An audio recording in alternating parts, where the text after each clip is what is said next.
Well, our purpose in life, evolutionarily, is to procreate. So it's only natural that we're drawn toward one another, and if you're lonely enough, you could call it love, but at the root of everything, it's really just fear. I mean, you're afraid to die, you're afraid to ask questions about this place that you find yourself in because you know that no one really has the answer.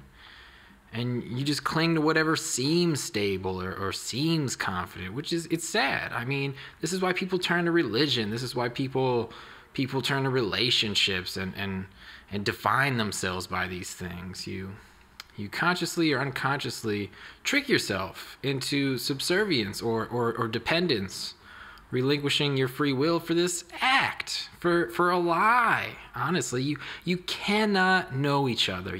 People can't even know themselves. I mean, we're all just actors, and anyone with any type of confidence in their charade wins. They win. And the problem really arises from the closed-mindedness of confidence. We forget that the most intelligent people in society are those who are unsure, those who know that they don't know, and they could admit it. Because, I mean, listen, the people that I trust most in this world are the Stoics who ask questions. They never stop asking questions, but they know damn well that their questions will never be answered. And that's okay, because this is reminiscent of a truly adventurous mind. I mean, everything in existence is just a paradox. I mean, it's merely a metaphor for what it could be. It's a metaphor for itself. So it is.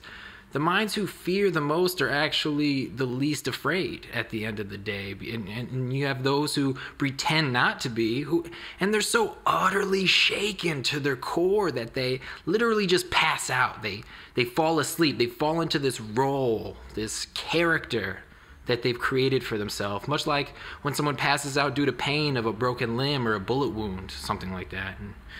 And it's the confident people who are most unsure, so they attach themselves to these things, these ideas, other people, and they only serve to occupy the mind so that we may remain asleep. We turn to vanity to give us purpose. I mean, however wrong it is, it's fundamentally backwards that we fear this ego of ours, or we don't know that we fear, and then choose to further indulge it. It's this vicious cycle.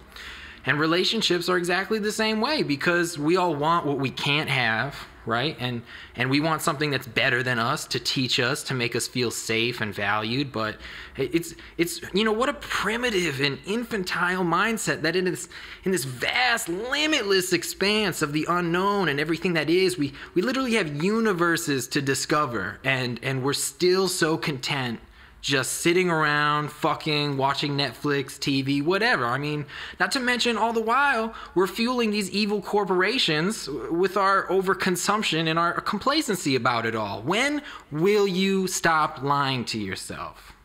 Think about it. It's not as scary as you think it might be if you just alter your mindset a bit. In fact, it's infinitely better. The sad truth is most people will die still asleep. Are you listening to me?